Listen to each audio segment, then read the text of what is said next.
ones. We want Europe to be strong. Ultimately, these are matters of national security, and perhaps no current issue makes the situation more clear than what's currently going on with Greenland. Would you like me to say a few words of Greenland? I was going to leave it out of the speech, but I think I would have been reviewed very negatively. I have tremendous respect for both the people of Greenland and the people of Denmark, tremendous respect. But every NATO ally has an obligation to be able to defend their own territory. And the fact is, no nation or group of nations is in any position to be able to secure Greenland other than the United States. We're a great power, much greater than people even understand. I think they found that out 2 weeks ago in Venezuela. We saw this in World War II when Denmark fell to Germany after just 6 hours of fighting and was totally unable to defend either itself or Greenland. So the United States was then compelled, we did it, we felt an obligation to do it, to send our own forces to hold the Greenland territory. And hold it we did, at great cost and expense. They didn't have a chance of getting on it, and they tried. Denmark knows that. We literally set up bases on Greenland for Denmark.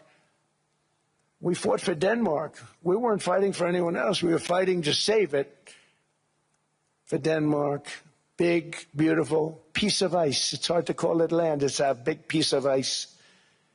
But we saved Greenland and successfully prevented our enemies from gaining a foothold in our hemisphere. So we did it for ourselves also. And then after the war, which we won it big. Without us, right now you'd all be speaking German and a little Japanese, perhaps. After the war, we gave Greenland back to Denmark. How stupid were we to do that? But we did it. But we gave it back. But how ungrateful are they now? So now our country and the world face much greater risks than it did ever before because of missiles, because of nuclear, because of weapons of warfare that I can't even talk about. 2 weeks ago, they saw weapons that nobody ever heard of. They weren't able to fire one shot at us. They said, what happened? Everything was discombobulated. They said, we've got them in our sights. Press the trigger, and nothing happened. No anti-aircraft missiles went up. There was one that went up about 30 feet and crashed down right next to the people that sent it. They said, what the hell is going on? Those defensive systems were made by Russia and by China. So they're going to go back to the drawing boards, I guess. Greenland is a vast, almost entirely uninhabited and undeveloped territory. It's sitting undefended in a key strategic location between the United States, Russia, and China. That's exactly where it is, right smack in the middle. Wasn't important nearly when we gave it back. You know, when we gave it back, it wasn't the same as it is now. It's not important for any other reason, you know, everyone talks about the minerals. There's so many places. There's no rare earth, no such thing as rare earth. There's rare processing, but there's so much rare earth. And to get to this rare earth, you got to go through hundreds of feet of ice. That's not the reason we need it. We need it for strategic national security and international security. This enormous unsecured island is actually part of North America, on the northern frontier of the Western Hemisphere. That's our territory. It is therefore a core national security interest of the United States of America. And in fact, it's been our policy for hundreds of years to prevent outside threats from entering our hemisphere, and we've done it very successfully. We've never been stronger than we are now. That's why American presidents have sought to purchase Greenland for nearly 2 centuries. You know, for 2 centuries they've been trying to do it.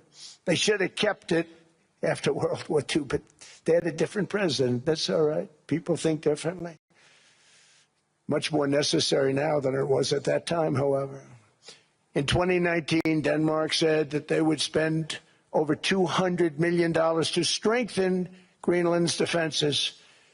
But as you know, they spent less than 1% of that amount. 1%. There's no sign of Denmark there.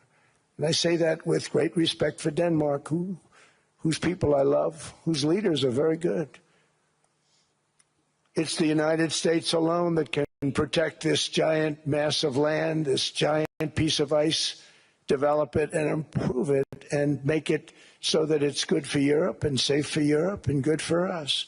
And that's the reason I'm seeking immediate negotiations to once again discuss the acquisition of Greenland by the United States, just as we have acquired many other territories throughout our history, as many of the European nations have. They've acquired. There's nothing wrong with it.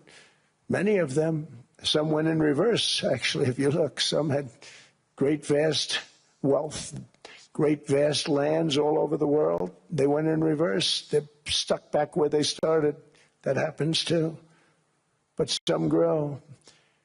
But this would not be a threat to NATO. This would greatly enhance the security of the entire alliance, the NATO alliance. The United States is treated very unfairly by NATO. I want to tell you that. And when you think about it, nobody can dispute it. We give so much and we get so little in return. And I've been a critic of NATO for many years. And yet I've done more to help NATO than any other president by far, than any other person.